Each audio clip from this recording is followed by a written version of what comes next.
The sky over Pearl Harbor on December 7, 1941, was not just filled with smoke and fire, it was filled with a revelation.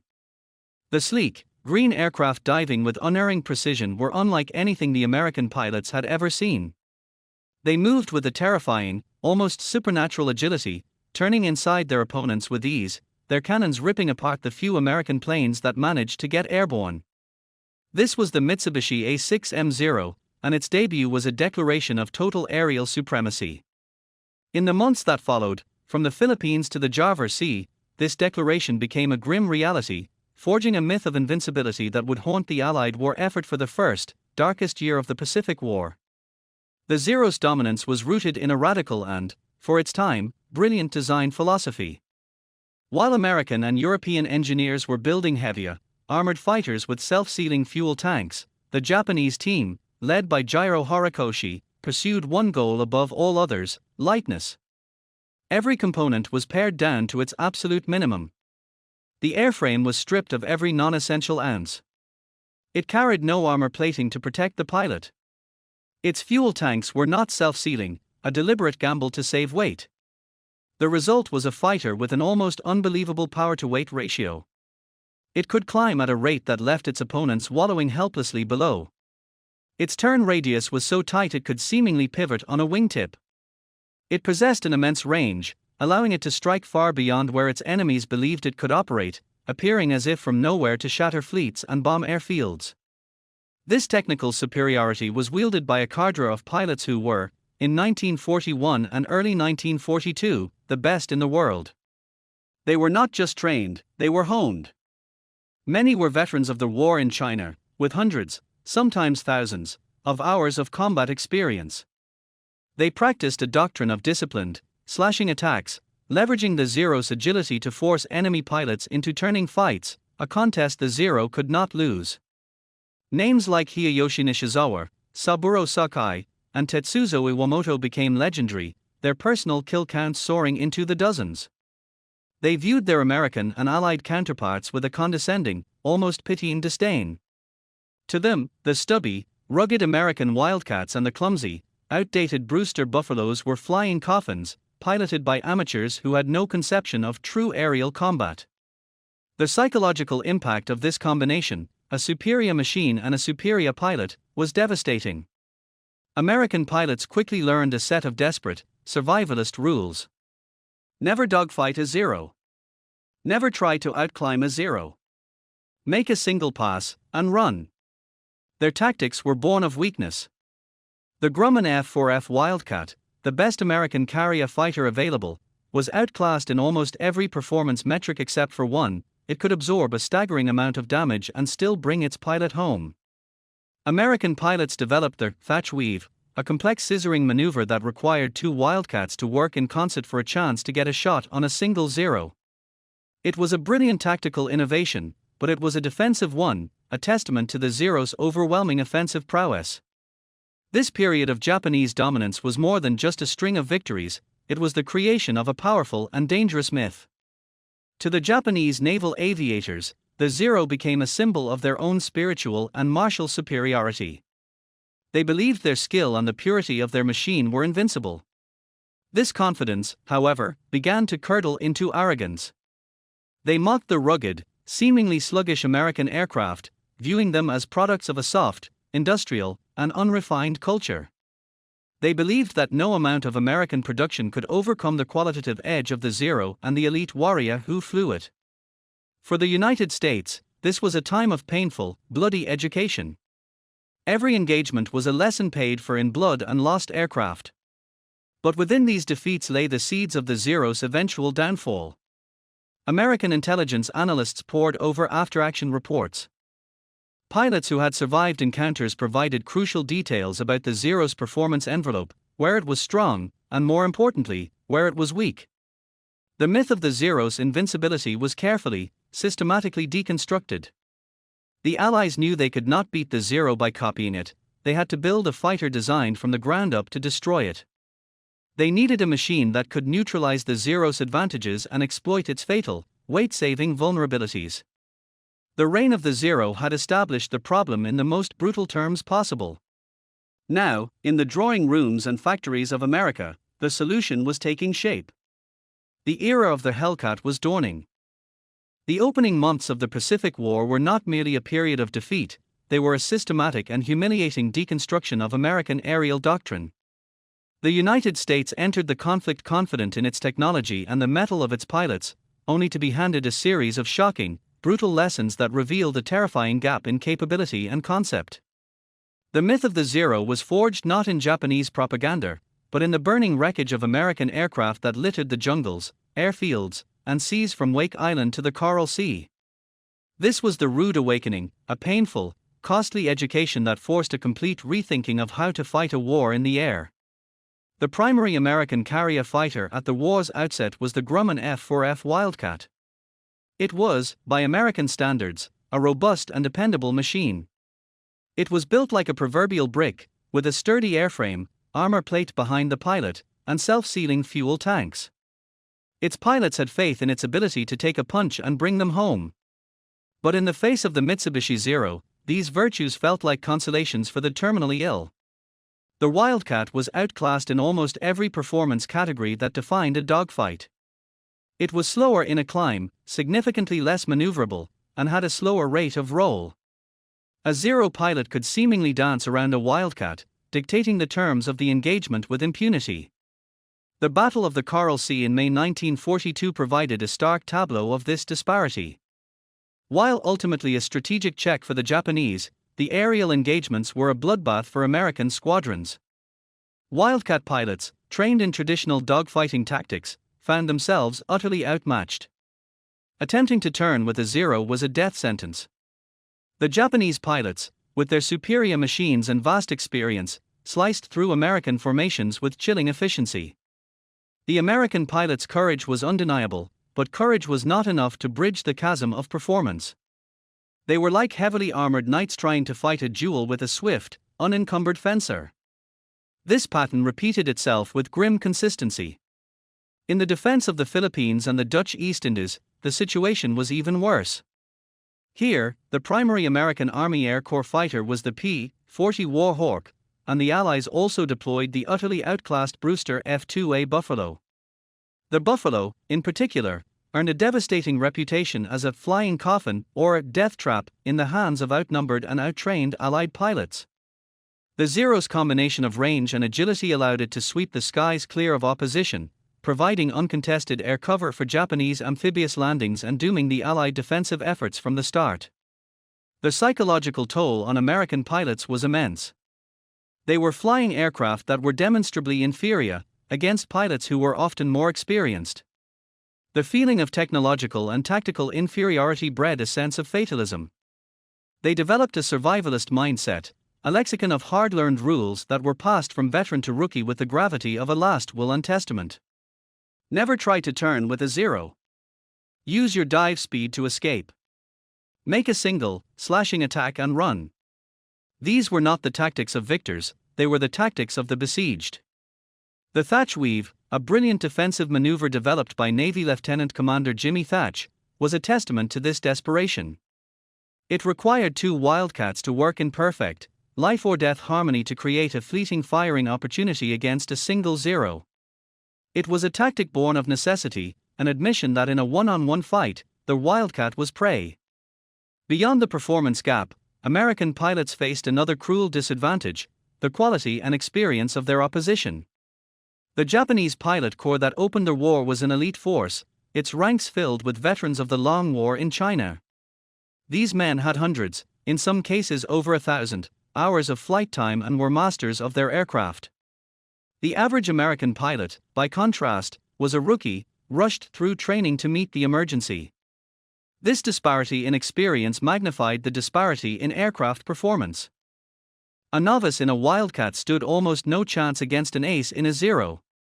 The Japanese naval aviators, aware of their superiority, developed a profound and dangerous contempt for their American opponents. They mocked the Wildcat as a clumsy, slow beast, and its pilots as unskilled and cowardly for their refusal to engage in a honorable, turning fight. Yet, within these catastrophic failures, the first, faint blueprints for victory were being drawn. Every engagement, every loss, provided critical data. American intelligence, working with damaged aircraft and pilot accounts, began to build a detailed picture of the Zero's capabilities. They noted its phenomenal maneuverability at low and medium speeds. But they also noted its weaknesses. Pilots reported that the Zero's wings seemed to rip off in a high-speed dive, indicating structural limitations.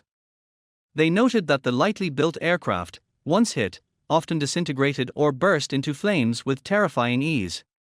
The very lack of armor and self-sealing tanks that gave the Zero its performance edge was also its Achilles heel. The early American failures were a necessary, if tragic, purgatory. They shattered pre-war complacency and forced a painful but honest assessment of the enemy. The United States could not win a war of attrition fought on the Zero's terms. The awakening was rude, but it was complete. Their message was clear: America needed a new fighter, one designed not to compete with the Zero, but to systematically destroy it by exploiting its weaknesses. The era of simply surviving was over. The race to create a hunter had begun. The turning point in the air war over the Pacific did not begin on a drafting table in Bethpage, New York, but in a boggy, remote corner of the Aleutian Islands. For months, American intelligence had been piecing together a fragmented picture of the Zero from after-action reports and the fleeting, distorted observations of pilots fighting for their lives. These were valuable, but they were subjective, filtered through the lens of terror and adrenaline. What was needed was something tangible, something that could be measured, weighed, and reverse-engineered. They needed a complete Zero. In June 1942, Fortune, born from a failed Japanese diversionary attack, delivered one into their hands. During the Battle of Midway, the Japanese had launched a simultaneous attack on the Aleutian Islands, occupying Kiska and Attu.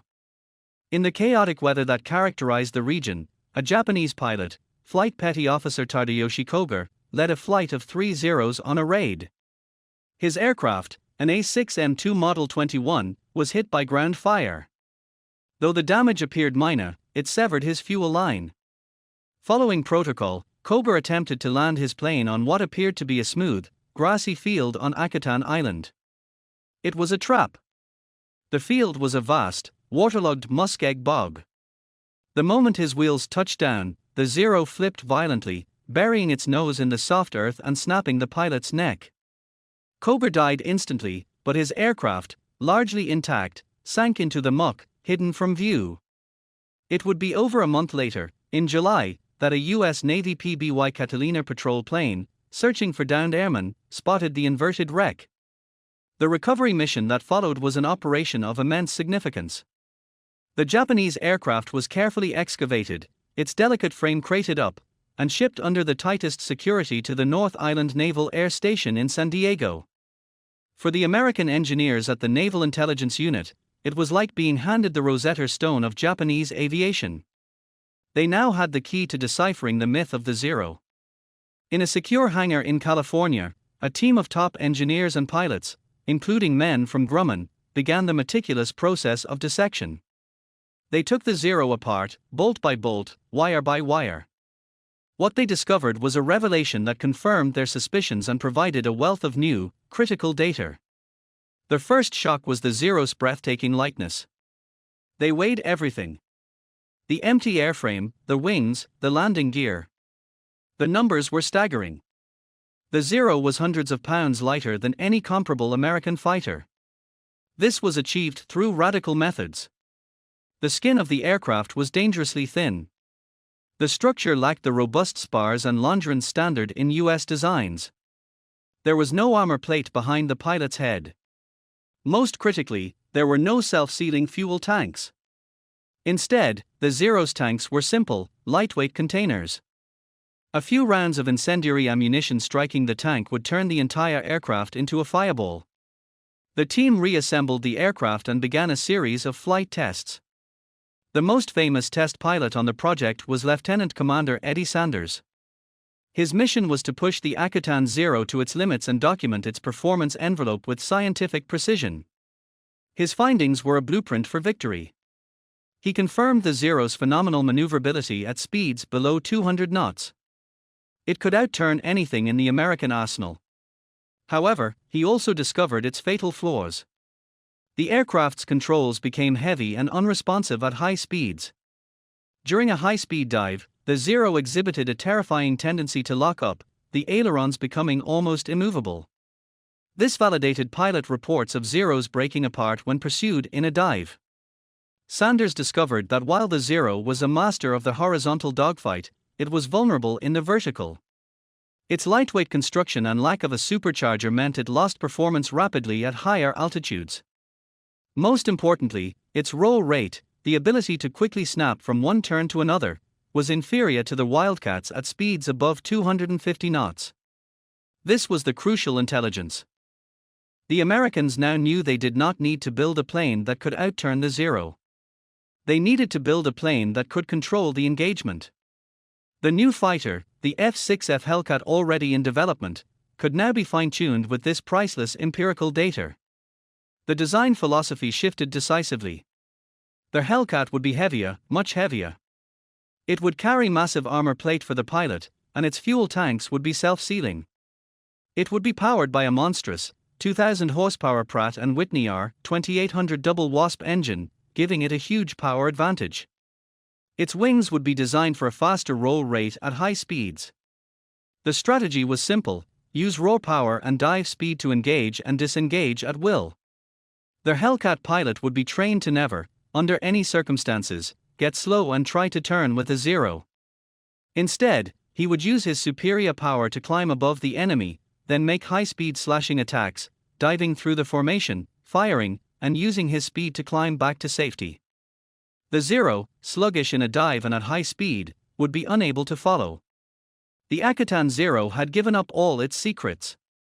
The myth of invincibility was replaced by a cold, technical understanding of a machine with profound strengths and even more profound weaknesses. The Americans had learned from the fire of their own early defeats, but they had mastered their enemy by studying his wreckage. The intelligence gleaned from that single, mud-preserved fighter directly influenced the final design of the F6F Hellcat, transforming it from just another new aircraft into a dedicated, purpose-built Zero killer. The hunter now knew exactly how to stalk its prey. The intelligence gleaned from the wreckage of the Akatan Zero did not initiate the design of the F6F Hellcat, it perfected it. The project was already underway at Grumman Aircraft Engineering Corporation, a company already famous for building the tough, dependable F4F Wildcat. But the Wildcat was a defensive fighter, a testament to survival. The Hellcat was conceived from the outset as something entirely different, an offensive weapon, a predator. Led by the brilliant and pragmatic chief engineer, Bill Schwendler, the team at Grumman's Bethpage, New York facility embarked on a mission to create an aircraft that would not just meet the Zero, but overwhelm it. The birth of the Hellcat was a process of ruthless prioritization, where every design decision was filtered through a single, brutal question: will this help us kill the Zero? The fundamental philosophy was a direct rejection of the Japanese approach. Where the Zero was lightweight and delicate, the Hellcat would be heavy and robust. This was not a drawback, it was the core of its strategy. Schwendler and his team understood that the Zero's legendary agility came at the cost of survivability. The Hellcat would invert this equation. It would be a big beast, built around the most powerful radial engine available, the Pratt & Whitney R2800 double Wasp. This 18-cylinder, 2,000 horsepower engine was an absolute powerhouse, providing the Hellcat with a massive surplus of power that would define its combat style. The airframe was designed to harness this power and absorb incredible punishment.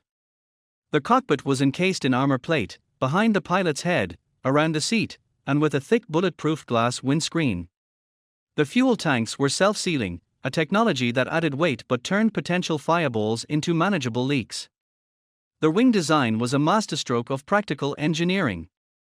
It was positioned low on the fuselage, which provided several critical advantages.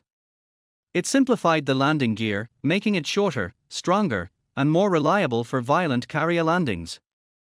More importantly, it created a wide, stable gun platform. The Hellcat was designed to carry 6.50 caliber Browning M2 machine guns, 3 in each wing, with a massive ammunition supply. The low wing and the aircraft's inherent stability meant that when a pilot pressed the trigger, the Hellcat remained steady, pouring a concentrated cone of fire into its target. This was in stark contrast to the lighter, more skittish Zero, which could be harder to aim precisely in a high-speed pass. The wings were also designed for a faster roll rate at high speeds than the Zero, a critical tactical advantage discovered during the testing of the Akutan Zero. Every component was over-engineered for strength. The construction was straightforward and rugged, designed to be maintained by young sailors in the chaotic, salt-sprayed environment of an aircraft carrier, far from the sophisticated machine shops of home. The Hellcat was not a finesse instrument, it was a sledgehammer. Its sheer size and weight, which would have been crippling liabilities in an earlier generation of aircraft, were now its greatest assets. The powerful engine hauled the heavy airframe to altitudes where the lightly built Zero struggled to perform. In a dive, the Hellcat's weight became momentum, allowing it to accelerate away from any pursuing Zero, which would risk its wings tearing off if it tried to follow. The cockpit was laid out with the pilot's lethality in mind. The instrumentation was logical and clear, reducing pilot workload during the extreme stress of combat. The pilot sat high in the fuselage, surrounded by glass, giving him an excellent field of view to spot the enemy, a key factor in achieving the first sighting, which often decided an engagement. The controls were responsive but not overly sensitive, making the Hellcat an easy aircraft to fly, even for novice pilots. This was a deliberate choice. Grumman and the Navy understood that they would not have the luxury of an entire corps of veteran aces. They needed a fighter that could make a competent pilot deadly and a good pilot into an ace.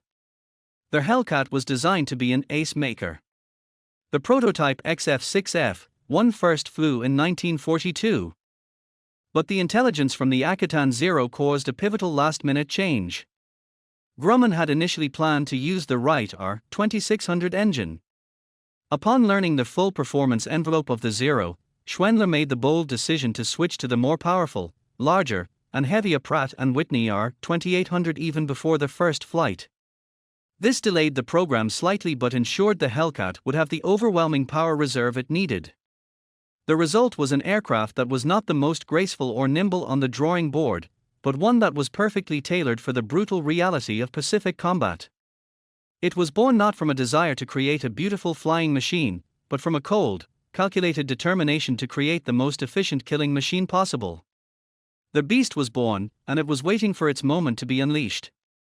To step into the cockpit of an F6F Hellcat was to enter the office of a professional assassin. It was not the cramped, minimalist coffin of a Zero, nor the utilitarian workspace of the Wildcat.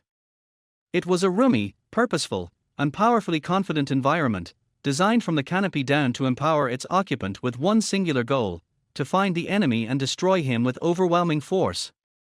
For the young American naval aviators transitioning from the F4F Wildcat, the Hellcat was not just a new aircraft, it was a revelation that transformed their very psychology from that of a survivor to that of a hunter. The first impression was one of immense size and solidity. The Hellcat was a big airplane, and climbing onto the wing and settling into the cockpit made the pilot feel as if they were strapping into a piece of heavy machinery, not a delicate fighter. The sliding canopy, once closed, sealed them into a spacious greenhouse of plexiglass, offering a superb, nearly 360-degree field of view. This was the hunter's first and most critical tool, vision. In the vast emptiness of the Pacific sky, the first pilot to spot his opponent held a decisive advantage. The Hellcat's cockpit, perched high on the fuselage, gave its occupant every possible opportunity to see the enemy first. His hands would fall onto the controls, and here the second revelation occurred. The Hellcat was not a twitchy, nervous plane that demanded constant correction. It was stable, solid, and surprisingly easy to fly. The ailerons were responsive, providing a crisp, authoritative roll rate that pilots knew was superior to the Zeros at the high speeds where combat was decided. The massive Pratt & Whitney R2800 engine responded to the throttle with a deep, rumbling roar, a sound that promised immense power in reserve. This ease of handling was deliberate. It reduced pilot fatigue on long overwater missions and allowed the aviator to focus entirely on tactics and gunnery, not on wrestling with his aircraft. The real heart of the killer's cockpit, however, was the armament. At the pilot's fingertips were the controls for 6.50 caliber Browning M2 machine guns. This was not the mixed cannon and machine gun armament of the Zero, it was a battery of heavy machine guns, each fed by 400 rounds of ammunition. The electrical gun switch was a momentous thing. When the pilot toggled it, he was activating a weapon that could saw a Zero in half. The 6 guns were concentrated in the wings, and their convergence point could be set by the ground crew. This meant that at a specific range, typically 300 yards, the streams of bullets from all 6 guns would merge into a single, devastating storm of lead and steel. The Hellcat's inherent stability as a gun platform meant that when the pilot pressed the trigger, the aircraft didn't shudder or veer, it remained steady, allowing him to walk his fire onto the target with terrifying precision.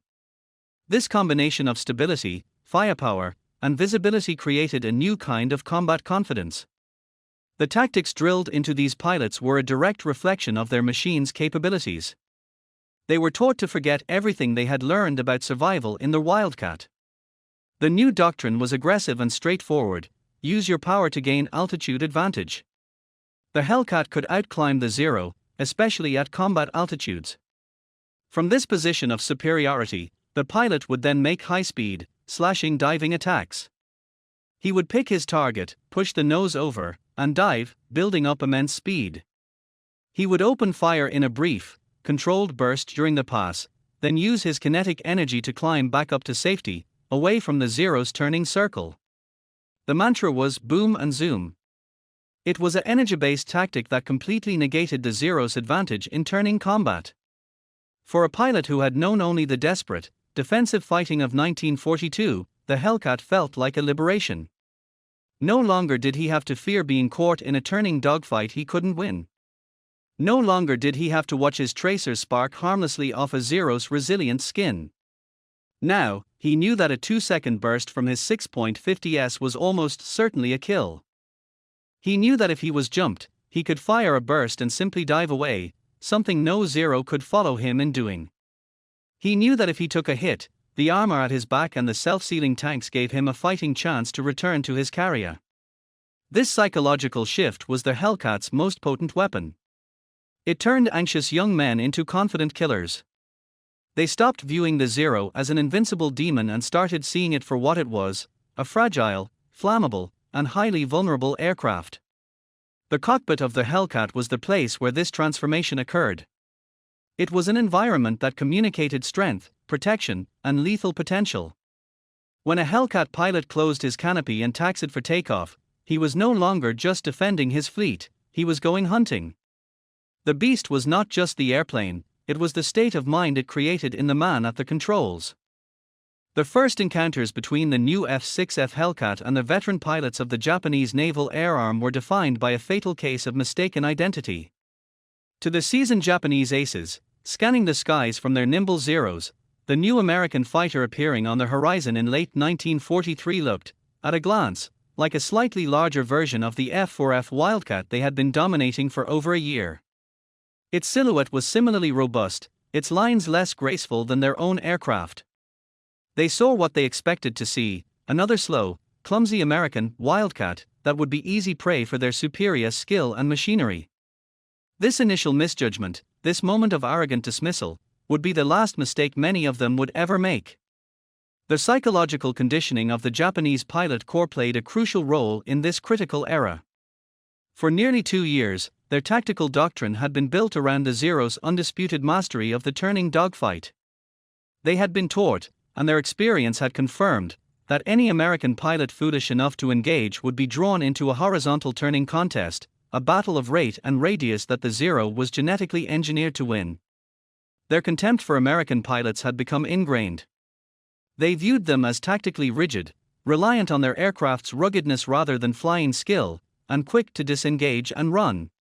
When the first Hellcats appeared, the Japanese commanders radioed the same old advice to their pilots: close and turn with them. They cannot match you. The early combats, therefore, followed a predictable and, for the Japanese, deeply confusing script. A Zero pilot, spotting a Hellcat, would execute his standard opening maneuver, a climbing turn to get on the American's tail, expecting the F6F to either break away in a panic or try to futilely match his turn. But the Hellcat did neither.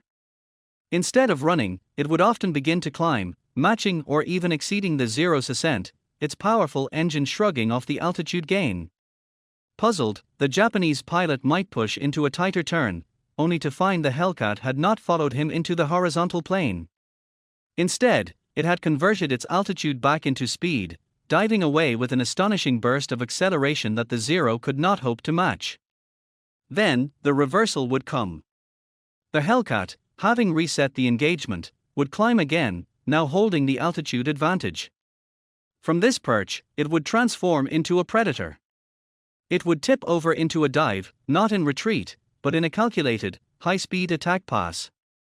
The Japanese pilot, seeing the Hellcat diving on him, would instinctively begin his tightest turn, the maneuver that had saved him countless times before. But this time, the American pilot wasn't trying to turn with him. He was flying a different fight altogether. The Hellcat would scream through the turning circle, its 6.50 caliber machine guns blazing. The pilot would not try to hold the sight on the rapidly turning Zero. He would fire a brief, devastating burst as his flight path intersected the enemy's, then use his immense speed to climb back up, safe from retaliation. The effect of the Hellcat's .50 caliber rounds was a horrifying revelation. The Zero's lightweight construction, which granted it its agility, made it terrifyingly vulnerable to the heavy American machine gun fire. Where cannon shells might punch clean holes, the .50 caliber rounds acted like a saw, shredding the thin aluminum skin, splintering the wooden spars, and severing control cables. A short burst was often enough to literally tear a wing off or cause the entire airframe to disintegrate. The self-sealing fuel tanks that the Zero lacked meant that a single incendiary round in a fuel tank would frequently turn the aircraft into an instant fireball. The Japanese pilots, accustomed to their Wildcats scoring minor hits, were stunned to see their comrades' aircraft exploding after what seemed like a brief, passing engagement. The most profound shock was the Hellcat's ability to absorb damage. A Japanese pilot who managed to get a deflection shot on a Hellcat would see his 20mm cannon shells and 7.7mm machine gun rounds striking the American aircraft, expecting it to fall from the sky as a Wildcat might have. Instead, the Hellcat would often shudder, keep flying, and then return fire with devastating effect. The armor plate stopped rounds that would have killed the pilot. The self-sealing tanks prevented the fires that were a death sentence for the Zero. The rugged construction allowed the Hellcat to remain in the fight even after taking punishing hits. In these first contacts, the legend of the Japanese ace began to crumble. Veteran pilots with dozens of kills, men who had survived the fiercest battles of the war, were being shot down by American aviators with far less experience. The technological gap had become a chasm that raw skill could no longer bridge. The American pilots, emboldened by their new machine's capabilities, grew more aggressive by the day. Their Wildcat, the Japanese thought they were fighting, was a phantom. In its place was a new, deadlier beast they did not understand, one that refused to fight on their terms and instead imposed its own brutal, efficient form of combat. The era of Zero invincibility was over, ended not by a gradual decline, but by the shocking, violent debut of a killer that had been perfectly engineered for its destruction. The mockery had ceased. In its place was a dawning, terrifying realization. The Battle of the Philippine Sea, fought on June 19 to 20, 1944, was the culmination of everything the F6F Hellcat was built to achieve. It was the anvil upon which the myth of Japanese naval air power was finally and irrevocably shattered. The battle would be immortalized by American pilots with the grimly apt nickname, the Great Marianas Turkey Shoot. And in this Turkey Shoot, the Hellcats were the hunters, and their once invincible Japanese air groups were the prey, systematically and efficiently destroyed before they could even reach the American fleet. The Japanese plan, Operation A-Go, was a desperate gamble to force a decisive fleet engagement. They had assembled a formidable carrier force, including veterans of Pearl Harbor, and planned to use their land-based aircraft in the Marianas to supplement their strikes. They believed in the quality of their remaining pilots and the proven capability of their aircraft. But they were operating on a fatal misapprehension. They were preparing to fight the War of 1942, while the United States Navy was now fighting the War of 1944. The centerpiece of this new American warfare was the Combat Information Center, CIC, aboard its carriers, a darkened room where radar plots were fused with radio communications to create a real-time picture of the battlefield. And the instrument of its destruction was the Hellcat. The first wave of Japanese aircraft was detected by American radar over 150 miles out, a sprawling, disorganized armada of Zeros, dive bombers, and torpedo planes. The CICS vectored the orbiting combat air patrols of Hellcats to intercept. What followed was not a dogfight, it was an aerial massacre. The Hellcat pilots, cruising at high altitude thanks to their powerful engines, looked down as the Japanese formation struggled to climb towards the American fleet. They held every advantage: altitude, speed, and the element of surprise. The Japanese, weighed down by bombs and torpedoes, were sitting ducks. The American pilots employed the thatch weave not as a defensive maneuver, but as an offensive one, working in pairs to cover each other as they dove into the enemy formations. The tactics drilled into them were executed with cold precision, boom and zoom. A section of Hellcats would peel off from their high-altitude perch, their engines screaming in a near-vertical dive. They would select a target, a Jill torpedo bomber or a Judy dive bomber, and open fire with their 6.50 caliber machine guns. The effect on the lightly built Japanese aircraft was catastrophic. They exploded, shed wings, or spiraled down in flames, often after a single, brief burst. The Hellcat pilots would then use their accumulated speed to climb back to altitude, safe from the few Zeros trying to defend their charges, and repeat the process. The Zeros, stripped of their bombs to act as escorts, were utterly outclassed. They were slower, less heavily armed, and could not dive to escape. When a Hellcat pilot engaged a Zero, he refused the turning fight. He made his high-speed pass, and if he didn't score a kill, he simply dove away, knowing the Zero could not follow. The Japanese pilots, trained for a different kind of war, were frustrated and helpless. Their legendary agility was useless against an enemy that refused to engage on their terms. The sky was filled with the wreckage of their aircraft. One American pilot, in a moment of black humor, radioed, "Hell, this is like an old-time turkey shoot." The name stuck, perfectly capturing the one-sided nature of the slaughter. The statistics from that single day are staggering. In what became known as the Marianas Turkey Shoot, the Japanese lost approximately 350 carrier-based aircraft. American losses in air combat were around 30 aircraft. The ratio was better than 10-1. But the numbers alone do not capture the totality of the defeat. This was not just the loss of planes, it was the annihilation of an institution. The Japanese Naval Air Arm, painstakingly built over a decade and honed to a razor's edge by 1941, was effectively destroyed in a single day.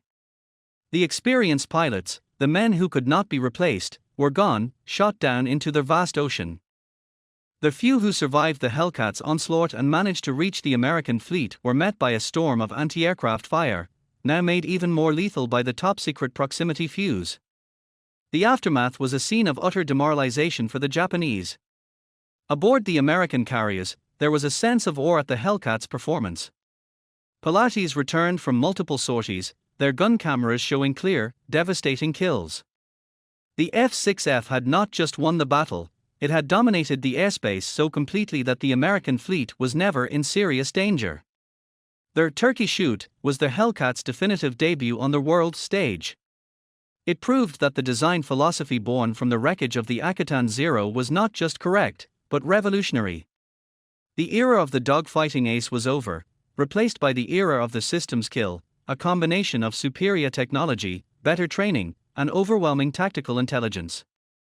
The Hellcat was the king of this new era, and the skies over the Marianas were its undisputed domain. The F6F Hellcat did not merely win air battles, it manufactured heroes. In the brutal, Darwinian calculus of aerial warfare, where a pilot's survival often hinged on a fractional advantage in speed, armor, or firepower, the Hellcat provided a massive surplus of all three. It was not an aircraft that required a veteran's touch to survive, it was a platform that could take a competent naval aviator and elevate him to the status of ace. This transformative quality earned it a fitting and enduring nickname, the Ace Maker. In its cockpit, the United States Navy forged the largest group of aces in its history, ordinary men who achieved extraordinary results because they were given a tool that perfectly matched the task. The philosophy behind this was a deliberate rejection of the Japanese model. Japan's pilot corps was a pyramid, with a small, elite apex of supremely skilled veterans resting upon a weak base of poorly trained replacements. Their Hellcat was designed to invert this pyramid. Grumman and the Navy understood that the war would be a war of attrition, and the side that could sustain its fighting strength the longest would win. The Hellcat's forgiving flight characteristics, its ruggedness, and its overwhelming tactical advantages were engineered to preserve the lives of pilots, allowing them to gain experience and pass it on. A novice pilot in a Hellcat had a fighting chance against an experienced Zero pilot. A skilled pilot in a Hellcat was nearly invincible. The stories of the men who became aces in the Hellcat read like a catalogue of its capabilities. The most famous of them all was Captain David McCampbell, the commander of Air Group 15. On a single mission during the Battle of the Philippine Sea, McCampbell and his wingmen engaged a formation of over 40 Japanese aircraft. In a stunning display of the Hellcat's endurance and firepower, McCampbell shot down 5 confirmed aircraft and damaged several others, while his wingmen accounted for another 6. His aircraft was riddled with holes, but the Hellcat's robust construction brought him home. By the end of his tour, McCampbell had scored 34 aerial victories, making him the U.S. Navy's top ace of the war. His success was a direct product of the Hellcat's ability to engage large formations, absorb damage, and provide a stable gun platform for its lethal battery of 6.50 caliber machine guns. But McCampbell was just the pinnacle. Beneath him were scores of other aces whose names became legend within the fleet. Men like Lieutenant Commander Cecil Harris, who scored 24 victories, and Lieutenant Eugene Valencia, who developed his own Valencia wing tactic and tallied 23 kills. What is most telling is not just their individual scores, but the sheer number of pilots who achieved ace status, 5 or more kills. Over 350 Hellcat pilots became aces, a number that dwarfs the ace count of any other American fighter aircraft in the war. This was not a coincidence, it was a design outcome. The Hellcat achieved this through a combination of factors that empowered the average pilot. Its cockpit was intuitive, reducing workload and allowing the pilot to focus on tactics, not on wrestling with his aircraft. Its excellent visibility gave him the crucial advantage of spotting the enemy first. Its radio equipment allowed for clear communication and coordinated attacks. Most importantly, its performance envelope, specifically its superior speed and dive acceleration, gave its pilot control over the engagement. He could choose to fight or disengage at will. This get-out-of-jail-free card saved countless lives and turned potential losses into learning experiences. A pilot who could dive away from a mistake lived to fight another day, his hard-won experience intact. The training pipeline reinforced this. New pilots were no longer taught to fear the Zero, they were taught how to kill it. The lessons learned from the Akitan Zero and early combat were distilled into a simple, effective doctrine: maintain your speed, fight in the vertical plane, and use your firepower in short, devastating bursts. Their Hellcat was the physical embodiment of this doctrine. It gave rookie pilots the confidence to be aggressive, to press their attacks, knowing their aircraft could protect them and deliver a killing blow. The term ace maker thus speaks to a deeper truth than just tallying victories. Their Hellcat was a democratizing force in aerial combat. It leveled the playing field, ensuring that American courage and skill were amplified by engineering excellence, rather than being nullified by technological inferiority. It built legends not by creating supermen, but by providing exceptional men with an exceptional tool. In the vast, lonely expanse of the Pacific sky, the Hellcat was more than an airplane, it was a companion, a protector, and a champion. It was the forge in which the ordinary was transformed into the legendary, and in doing so, it guaranteed that the United States would win not just the battle of production, but the battle of quality in the cockpit. The downfall of the Mitsubishi Zero was not a single event, but a gradual, then precipitous, collapse of a legend. Its reign, which had begun with such terrifying brilliance over Pearl Harbor and the Java Sea, was systematically dismantled by a combination of superior American technology, evolved tactics, and the relentless grind of attrition. The myth of the Zero's invincibility, once a psychological weapon that paralyzed Allied planning, was shattered forever, replaced by the cold, hard reality of its obsolescence. The F6F Hellcat was not merely its opponent, it was its executioner, the instrument that exposed the fatal flaws hidden beneath the Zero's graceful silhouette. The transformation in pilot perception was the most telling indicator of this shift. In 1942, a sighting of a Zero sent a jolt of adrenaline and fear through an Allied pilot. By late 1944, that same sighting triggered a surge of predatory instinct.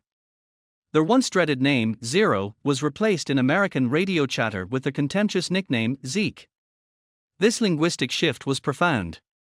It signaled that the aircraft was no longer a supernatural threat but a known quantity, a target to be engaged and destroyed with routine professionalism. The aura was gone. The Hellcat pilots knew their aircraft held every meaningful advantage. They knew they could outdive, outroll at high speed, outclimb at altitude, and outgun the Japanese fighter. The Zero was no longer a master, it was a victim. This psychological demolition was built upon the physical demolition of the Japanese pilot corps. Their great Marianas Turkey Shoot was the point of no return. In that single, catastrophic battle, the Japanese lost not just hundreds of aircraft, but the core of their experienced, veteran aircrew. These were the men who could wring every last ounce of performance from the Zero, the men whose skill had once compensated for its emerging weaknesses. They were irreplaceable. The training pipeline for new Japanese pilots, already strained by fuel shortages and the demands of a multi-front war, could not hope to match the smooth, efficient, and safe training provided by the United States.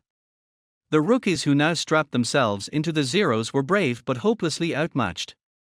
They lacked the hundreds of hours of flight time their predecessors had enjoyed, and they were sent against American pilots who were growing more experienced and confident with every mission.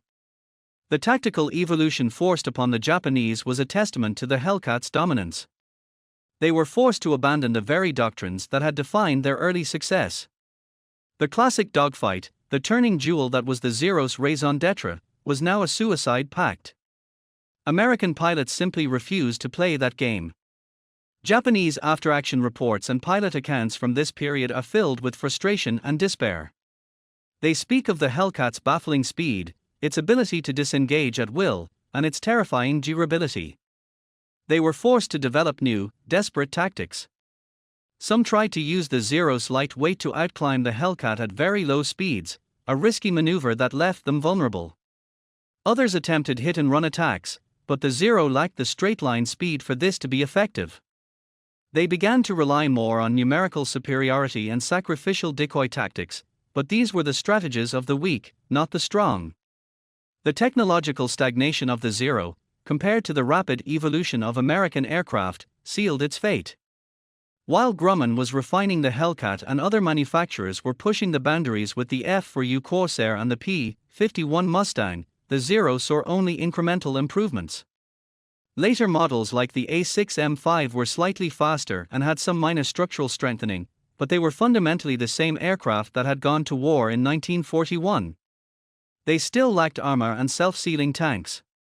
They were still armed with a mix of cannon and machine guns that were outranged and outgunned by the Hellcat's battery of 6.50 cals. The Japanese industrial base, under constant bombardment and crippled by resource shortages, could not produce a true next-generation fighter in the numbers required to challenge the Hellcat's hegemony. By the time of the battles for Iwo Jima and Okinawa in 1945, the Zero's role had been utterly transformed. It was no longer a fleet defense interceptor or an air superiority fighter. It had been reduced to a platform for the kamikaze. This was the final, tragic admission of its defeat. The aircraft that had once symbolized the pinnacle of aerial combat was now being used as a guided missile, its sole value lying in the explosive packed into its airframe, not in the skill of its pilot or the quality of its design. The Zero, the embodiment of the Japanese warrior spirit, had become a disposable weapon of despair. The shattering of the Zero's myth was therefore more than a military event, it was a cultural and psychological one. It marked the end of an era where individual pilot skill and a single brilliant design could dominate a theater of war. It proved that systematic, industrial-age warfare, combining robust engineering, mass production, continuous tactical innovation, and the preservation of human capital, would always triumph over a system built around an elite warrior class and a single, fragile technological marvel. The Hellcat did not just shoot down Zeros, it dismantled an entire philosophy of war. The sky, once the Zeros' domain, now belonged to the beast from Grumman. In the grand, simplified narrative of the Pacific War, certain icons claim the lion's share of historical memory. The rugged endurance of the Marine on Tarawa, the devastating power of the atomic bomb, the vast armadas of aircraft carriers, these are the images that define victory. Yet, hovering in the background of these epochal events, often overlooked, is the blunt-nosed, blue-gray silhouette of the Grumman F6F Hellcat. It never captured the romanticism of the Spitfire or the raw power of the Mustang, but by the most critical measures of aerial warfare, air superiority, pilot preservation, and strategic impact, the Hellcat stands not merely as a successful fighter, but as the single most decisive aircraft of the Pacific theater, the forgotten victor that won the air war. The Hellcat's case rests on a stark statistical and strategic dominance that no other Allied aircraft can match. From its first combat in August 1943 to the end of the war, Hellcats were credited with destroying 5,223 enemy aircraft in aerial combat, a figure representing over 75% of all aerial victories recorded by the U.S. Navy in the period. Its kill-to-loss ratio was an astonishing 19-1. To put this in perspective, the Hellcat destroyed more Japanese aircraft than any other Allied fighter in the Pacific. It was not a specialist, it was the workhorse of victory, the primary instrument through which Japanese air power was systematically erased from the sky. This was not an incidental outcome, it was the explicit purpose for which the aircraft had been designed. This quantitative supremacy translated directly into qualitative strategic control. The Hellcat's unparalleled success is the primary reason why, after late 1943, no major American amphibious landing was seriously threatened from the air. At Tarawa, the Japanese air response was weak. By the time of the invasions of the Marianas, the Philippines, Iwo Jima, and Okinawa, the Hellcat had already established such overwhelming air superiority that the kamikaze, a weapon of desperation, became Japan's only viable aerial counter. The Hellcat created a protective umbrella under which the American fleet could operate with near impunity and American ground forces could assault beaches without fear of sustained aerial bombardment. It didn't just win air battles, it made the enemy air force irrelevant, which in turn made American naval and ground operations possible. Beyond its kill count, the Hellcat's most profound contribution was its role as a pilot preservation platform. This concept was central to its design and is key to understanding its war-winning nature. The aircraft was built to be survivable. Its armor, self-sealing tanks, and rugged construction meant that a pilot could take hits and return to his carrier. This had a cascading effect on American combat effectiveness. Unlike the Japanese, who saw their irreplaceable veteran pilot corps annihilated, the U.S. Navy saw its pilots survive, gain experience, and become more lethal. The Hellcat was famously the ace maker, producing over 350 aces. But more importantly, it preserved tens of thousands of competent, experienced aviators who were not aces but formed the skilled backbone of the naval air arm. This continuous accumulation of human capital was a strategic advantage that Japan could not counter. The Hellcat didn't just destroy enemy aircraft, it conserved and enhanced America's own most valuable resource, its trained men. When compared to its more famous American contemporaries, the Hellcat's unique contribution comes into sharper focus. The P-51 Mustang is rightfully celebrated as the aircraft that won the air war over Europe by escorting bombers to Berlin and back. But its long-range escort role was less critical in the vast, carrier-centric Pacific.